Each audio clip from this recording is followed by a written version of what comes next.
अपना स्थान ग्रहण करें। अब मैं पश्चिम बंगाल सरकार के माननीय मुख्यमंत्री श्री सुवेंदु अधिकारी जी से निवेदन करती हूं कि वे इस महत्वपूर्ण अवसर पर अपना मार्गदर्शक संबोधन प्रदान करें।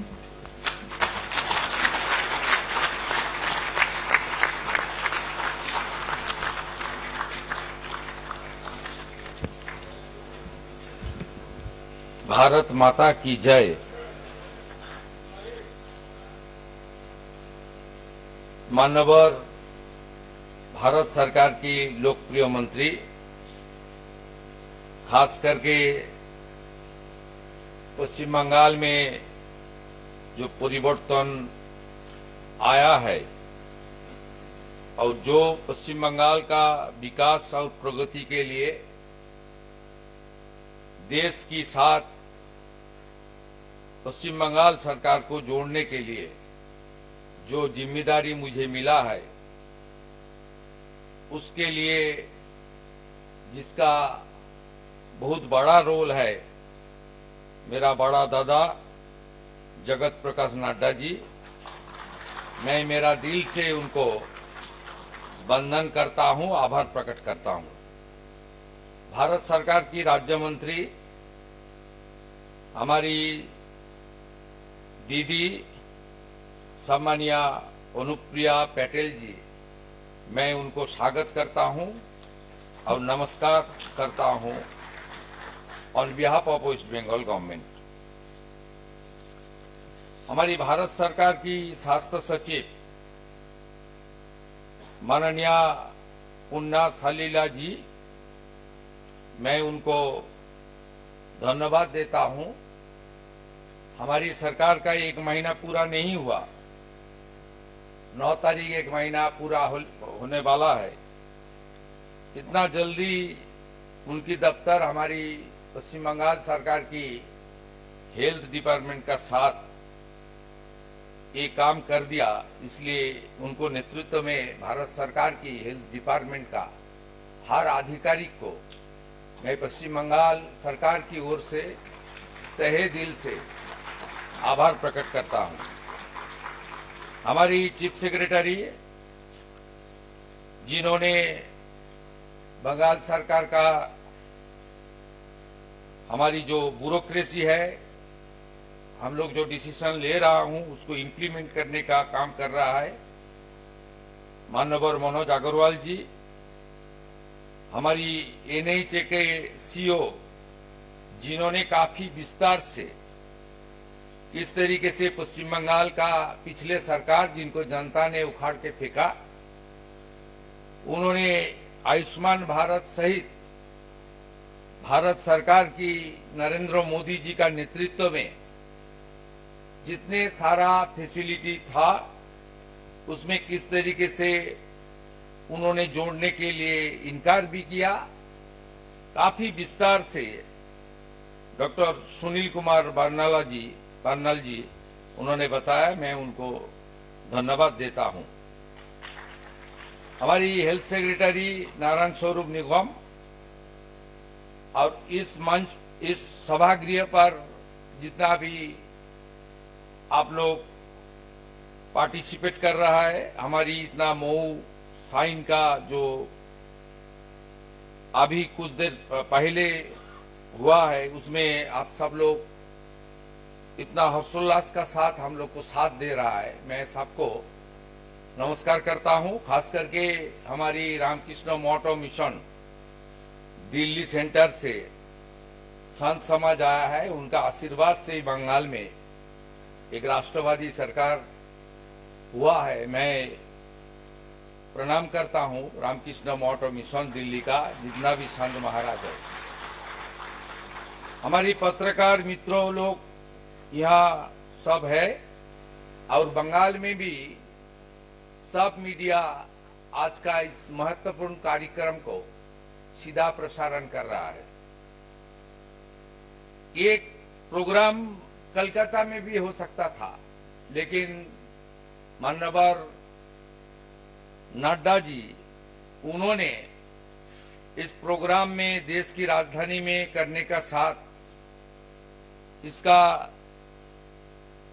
इम्पोर्टेंस ही इतना उन्होंने बढ़ा दिया, इसलिए मैं नड्डा जी को आभारी हूं।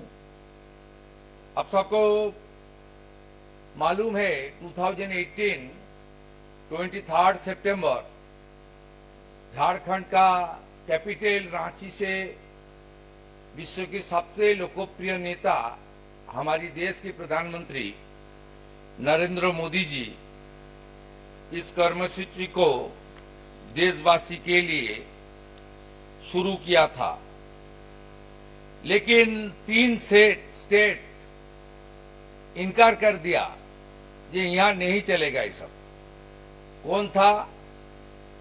एक उड़ीसा था जो 2024 में जनता ने उनको टाटा बाई बाई कर दिया।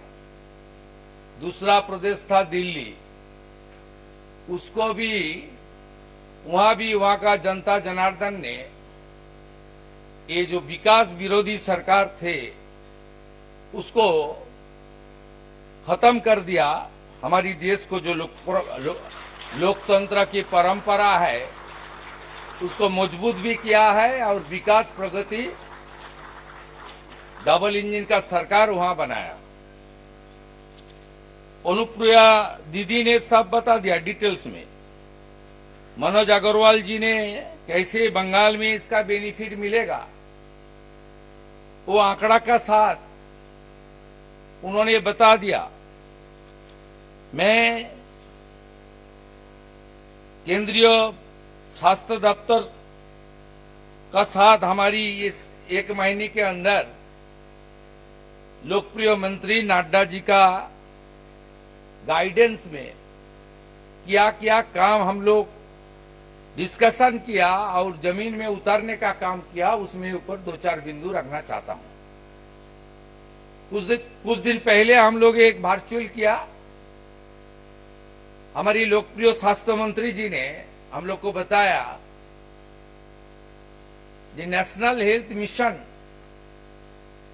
इसमें पिछले 2 आर्थिक वर्ष में बंगाल सरकार कोई काम भी नहीं किया। जो गाइडलाइन यहां से भारत सरकार भेजा था वो भी लागू नहीं किया। ये लोग का सोच जो पिछले वाला थी उनका सोच आप समझ लीजिए। आयुष्मान मंदिर लिखा हुआ था, बोलो मंदिर क्यों लिखा गया, नहीं करूंगा। सोच किस तरीके से थी। एनएचएम के अंदर इस साल पश्चिम बंगाल सरकार को पूरा मदद करने के लिए भारत सरकार ने आगे आया और इतना कम दिन के अंदर 527 करोड़ उन्होंने पश्चिम बंगाल सरकार को ट्रांसफर भी कर दिया। ये डबल इंजन का सुफल है। ये डबल इंजन का सरकार कैसे चलता है, कैसे काम करता है, इसका एक बड़ा उदाहरण है। हमारी इस साल आयुष्मान भारत का एग्रीमेंट आज हो गया। 1,43 लाख फैमिली बेनिफिटेड होगा। इसके अंदर सुनील जी ने बताया क्या क्या ग्रुप को हम लोग इंडिविजुअल कार्ड डिस्ट्रीब्यूट करेगा। और नड्डा जी का दफ्तर, अनुप्रिया दीदी का दफ्तर 976 करोड़ उन्होंने सेंट्रल का जो हिस्सा है वो भी एलोटेट कर दिया बंगाल के लिए। इसलिए भाषण और पेपर्स नहीं, जमीन में काम को किस तरीके से उतारना चाहिए, मोदी जी का नेतृत्व में भारत सरकार एक सब काम कर रहा है। उन्होंने एडवाइस दिया था हमारी 14 इयर्स का जो बहन है, बेटी है, HPV वैक्सीनेशन चालू करे। पूरा देश में फरवरी महीने में कंप्लीट हो गया, फरवरी मार्च में। बंगाल में जो सरकार को जनता ने रिजेक्ट कर दिया वो ये भी चालू नहीं किया। 7.5 लाख से ज्यादा वैक्सीन का डोज अलर्ट हुआ, लेकिन वैक्सीनेशन प्रोग्राम चालू नहीं किया। हम लोग ने इसको चालू कर दिया। ये आंकड़ा भी बता दिया, सुनील जी ने बताया कि किस तरीके से बंगाल सरकार एचपीवी वैक्सीनेशन का काम कर रहा है। टीबी मुक्त भारत, उसके ऊपर हमारी सांसद विधायक को कैसे जोड़ना चाहिए, उसका एडवाइस भी ऑनरेबल हेल्थ मिनिस्टर ने हम लोग को दिया था। वो भी हम लोग पिछले सैटरडे हमारी सचिवालय में व्हाट्सएप करके 80% से ज्यादा एमपी एमएलए आप सब में जुड़ा है, हम लोग कर दिया। हमारी अपील है, हम लोग प्रपोजल भेज रहा है 467 प्रधानमंत्री जन औषधि केंद्र, उसको आप जल्दी उसको परमिशन मिल जाए तो पश्चिम बंगाल की जो हमारी इकोनॉमिकली वीक जनता है उनको थोड़ा राहत मिल जाएगा। इसका बाद भी माननीय प्रधानमंत्री जी की ओर से नड्डा जी का नेतृत्व में हेल्थ डिपार्टमेंट में जिस तरीके से नया कार्यक्रम उनका शुरुआत हुआ, उसका भी लाभ कैसे बंगाल को मिले और हमारी 23, 24, 25, 26 फाइनेंशियल ईयर में जो राशि पिछले बंगाल सरकार की नॉन कोऑपरेशन की वजह से बंगाल की हेल्थ डिपार्टमेंट और जनता को वंचित रहना पड़ा, उसको भी आप लोग थोड़ा रिएम्बर्समेंट कर दीजिए तो हम लोग हेल्थ सेक्टर में काफी काम कर सकता हूं। आज का इस कार्यक्रम में जो आयुष्मान भारत में पूरा देश में मिल रहा है, আমি পশ্চিম বাংলার জনগণকে বাংলাতে জানাচ্ছি যে তারা আমাদেরকে দেখছেন, আমাদের কথা শুনছেন। 2018 সালে শুরু হওয়া এই কর্মসূচিতে ভারতবর্ষে এখনো পর্যন্ত আয়ুষ্মান ভারতের ব্যক্তিগত কার্ড বিতরণ হয়েছে 44 কোটি। মোট 31 মে 2026 পর্যন্ত 36,193টি হসপিটাল এতে যুক্ত হয়েছে, যার মধ্যে প্রাইভেট হসপিটাল আছে 16,557।